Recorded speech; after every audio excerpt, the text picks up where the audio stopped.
भारत में हर साल महाशिवरात्रि बड़ी धूमधाम से मनाई जाती है।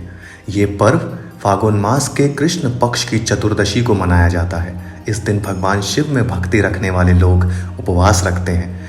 अब सवाल उठता है कि शिवरात्रि क्यों मनाई जाती है। मानने वाले इसे 3 रूप में मानते हैं। पहली है श्री रामचरितमानस और श्रीमद् भागवत पुराण में ये कथा मिलती है कि त्रिमूर्तियों में से एक है भगवान शिव। शिव विवाह कोई साधारण विवाह नहीं था, प्रेम, समर्पण और तप की परिभाषा थी शिव विवाह। ये कहानी इस जन्म की नहीं है। पार्वती पिछले जन्म में भी शिव की पत्नी थी, तब उनका नाम सती था और वो प्रजापति दक्ष की बेटी थी। परम प्रतापी राजा दक्ष ने जानबूझ के अपने दामाद शिव को अपमानित किया, जिससे आहत होकर सती हवन कुंड में कूद गई। सती के वियोग ने शिव के अंदर विरक्ति का भाव भर दिया और वे तपस्या में लीन हो गए। उधर सती ने पार्वती बनके हिमालय के घर जन्म लिया।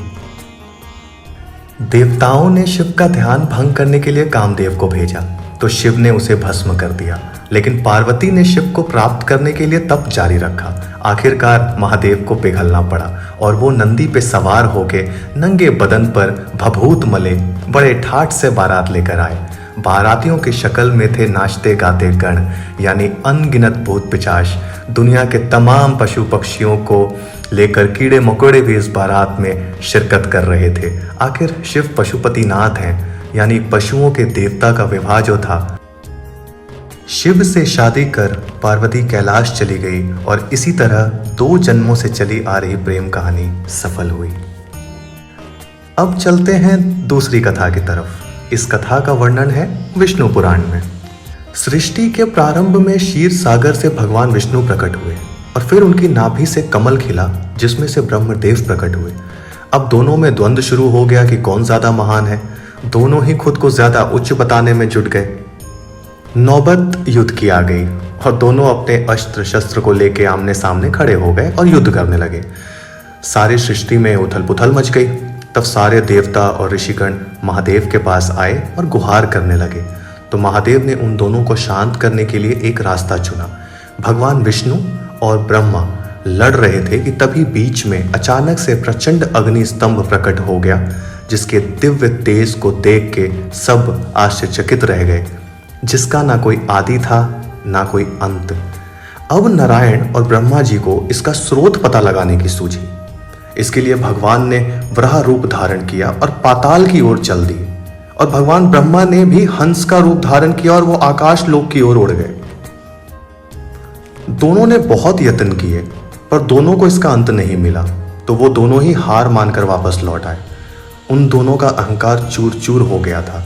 भगवान विष्णु और ब्रह्मा ने उस अग्नि स्तंभ को प्रणाम किया और अपने दर्शन देने का आग्रह किया। अंततः उसी जलते हुए स्तंभ से भगवान शिव ने दर्शन दिए। महादेव ने कहा, आप दोनों का झगड़ा व्यर्थ है। सृष्टि में कोई बड़ा छोटा नहीं है, बल्कि तीनों देव एक समान हैं। और अब चलते हैं तीसरी कहानी की तरफ।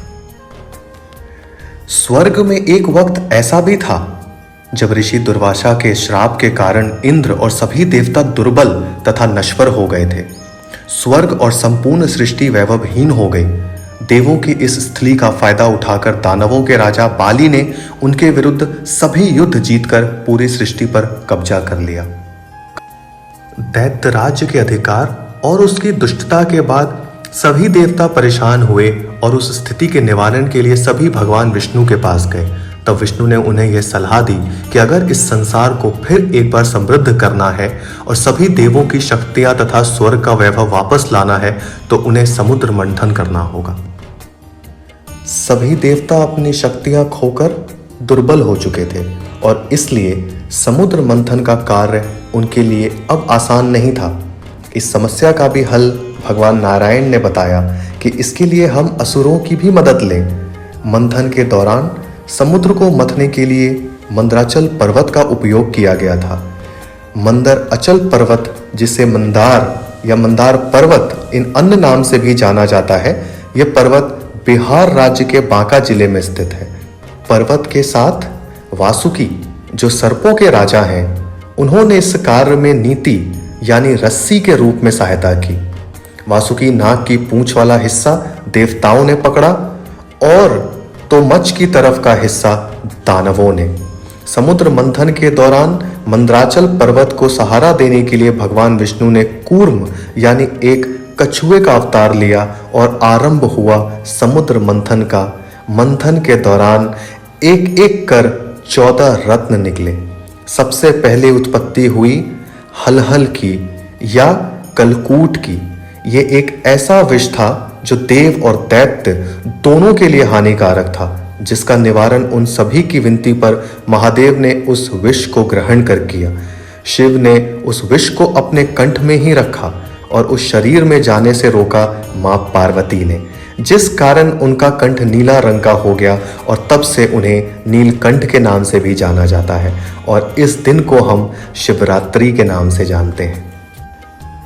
इसके अलावा 13 और रत्न मिले, जिनका नाम है कालकूट विष, कामधेनु, उच्च श्रेवा घोड़ा, ऐरावत हाथी, कौस्तुभ मणि, कल्प वृक्ष, रंभा अप्सरा, देवी लक्ष्मी, वारुणी देवी, चंद्रमा, परिजात वृक्ष, 5 जन्य शंख, भगवान धन्वंतरी, वह अमृत कलश।